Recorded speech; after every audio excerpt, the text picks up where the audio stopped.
پھر رمضان میں اللہ نے ہمیں قیام اللیل دیا۔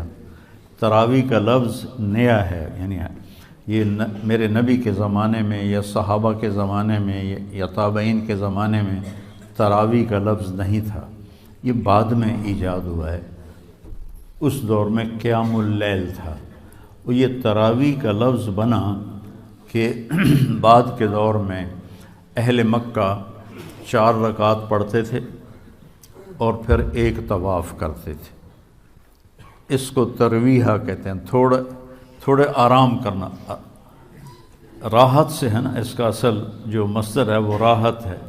تو 4 رکعت پڑھ کے طواف کرتے تھے، تازہ دم ہو جاتے تھے، پھر 4 رکعت پڑھتے تھے، پھر طواف کرتے تھے، پھر 4 رکعت پڑھتے تھے، پھر طواف کرتے تھے، پھر 4 رکعت پڑھتے تھے، پھر طواف کرتے تھے، پھر 4 رکعت پڑھتے تھے، پھر طواف کرتے تھے۔ تو اس سے یہ تراویح کا لفظ بنا کہ وقفہ لینا، آرام کرنا۔ مدینے والوں نے کو جب پتہ چلا کہ مکے والے تو ہر 4 رکعت کے بعد طواف کرتے ہیں، ہم کیا کریں؟ تو انہوں نے 20 کی 40 پڑھنا شروع کر دی۔ اللہ نے اس امت پہ قیام اللیل، جس کو اب ہم تراویح کہتے ہیں، یہ اس امت کو تحفہ عطا فرمایا کہ اس میں قرآن سنو۔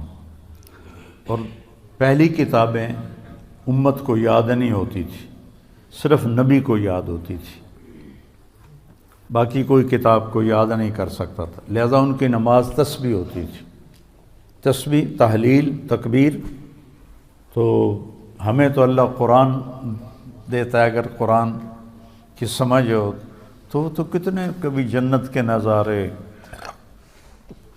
کبھی دنیا کی بے ثباتی، کبھی ایمانی صفات، کبھی اخلاق، کبھی سخاوت، کبھی جہنم، کبھی توحید، کبھی رسالت، کبھی آخرت، کبھی دنیا کی حقارت، کبھی آپس کے معاملات، کبھی آپ میاں بیوی کا تعلق، باپ اولاد کا تعلق، بھائی بھائی کا تعلق، تجارت کے مسئلے، زراعت کے مسئلے، حکومت کے مسئلے۔ قرآن تو ایک غنچہ نہیں ہے، ایک گلستان ہے جس میں پھول ہی پھول کھلے ہوئے ہیں۔ ابو ریحانہ رضی اللہ تعالیٰ عنہ جہاد کے سفر میں تھے، واپس آئے تو بیوی سے کہنے لگے 2 نفل پڑھ لوں؟ آخر ان کو بھی تو شوق ہے کہ میں بیوی سے خلوت میں ہوں، 2 نفل پڑھ لوں؟ کہنے کہ ہاں پڑھ لو۔ انہوں نے کہا انا اطعنا پڑھے گا؟ انہوں نے جو اللہ اکبر کیا اور نماز پڑھتے پڑھتے پڑھتے فجر کی اذان ہو گئی 2 نفلوں میں۔ جب ان اذان سن کے سلام پھیرا تو ان کی بیگم نے کہا ابا ریحانہ تعبت و اتعبتنی، خود بھی تھکے ہو، مجھے بھی تھکایا ہے، میں تمہیں یاد نہیں تھی؟ کہنے لگے واللہ نسیتو، اللہ کی قسم میں تمہیں بھول گیا تھا۔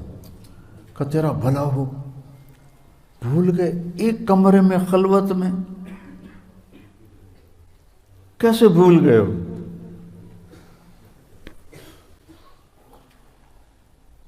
کہنے لگے جب میں نے قرآن شروع کیا نا تو میرے سامنے جنت جہنم کے نظارے ایسے آئے کہ مجھے یاد ہی نہیں رہا کہ میں کہاں کھڑا ہوں،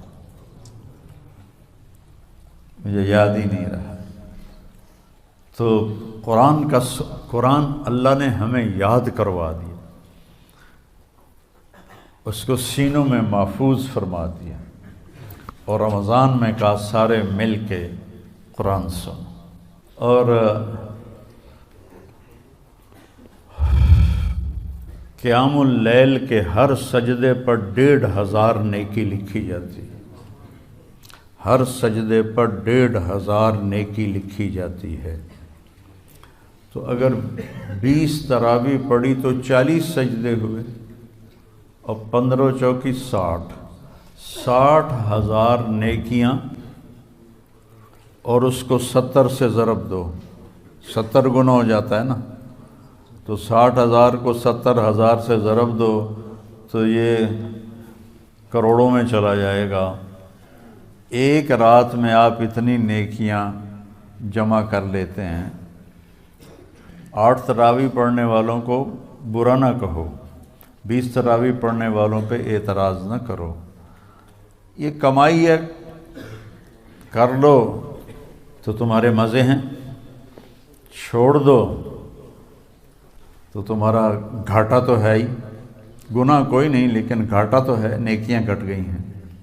تو اللہ نے ہمیں قیام اللیل عطا فرمایا، اور اللہ کے نبی کے دور میں اجتماعی نماز نہیں ہوتی تھی، فرادہ، جیسے ابھی آپ کو جوڑیاں مقرر کی ہیں نا کہ ماشاءاللہ یہ کتنی بڑی نعمت ہے کہ پورے مدرسے میں قرآن گونج رہا ہو، ہر کمرے میں قرآن کی آواز ہو، چاروں طرف نور ہی نور پھیل رہا ہے آپ کی برکت سے، علاقے میں پوری چاروں طرف اللہ کی رحمت برسے گی جب آپ بچے اپنا اپنا قرآن سنائیں گے، کوئی چھت پہ ہے، کوئی کمرے میں ہے، کوئی برآمدے میں ہے، کوئی باہر ہے، تو کیسی بہار ہوتی ہے کہ دیکھ کے ہی، سوچ کے ہی میرا تو ایمان تازہ ہو رہا ہے۔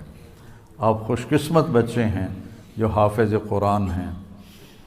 جب تھی ہمت، حضرت شیخ رحمۃ اللہ علیہ تشریف لائے، مولانا زکریا صاحب 1980 میں، انہوں نے جو مفتی زین العابدین رحمۃ اللہ علیہ کا دارالعلوم تھا، اس میں انہوں نے پورا مہینہ اعتکاف کیا، تو میں نے بھی پورا مہینہ وہیں گزارا۔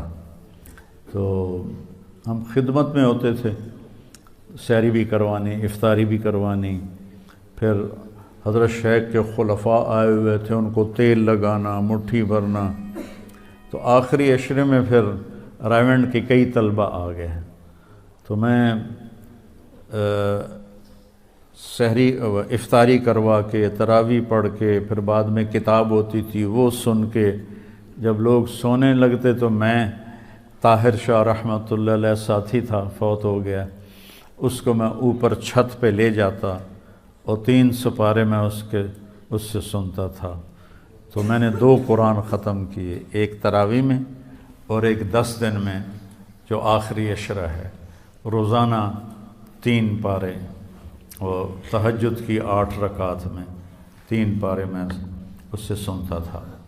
تو اللہ نے قرآن کو تازہ رکھنے کے لیے ہمیں یہ دور، آپ خوش قسمت ہو کہ آپ دیکھیے آپ کا ہر عمل، ہر سبق کا ہر لفظ کا اجر 70 گنا ہو رہا ہے، 70 گنا ہو رہا ہے، اور آپ کے جو نوافل ہیں وہ فرض کا درجہ پا رہے ہیں، اور آپ کے جو فرائض ہیں وہ 70 گنا جا رہے ہیں۔ آپ جتنی کمائی کوئی نہیں کر سکتا ہے،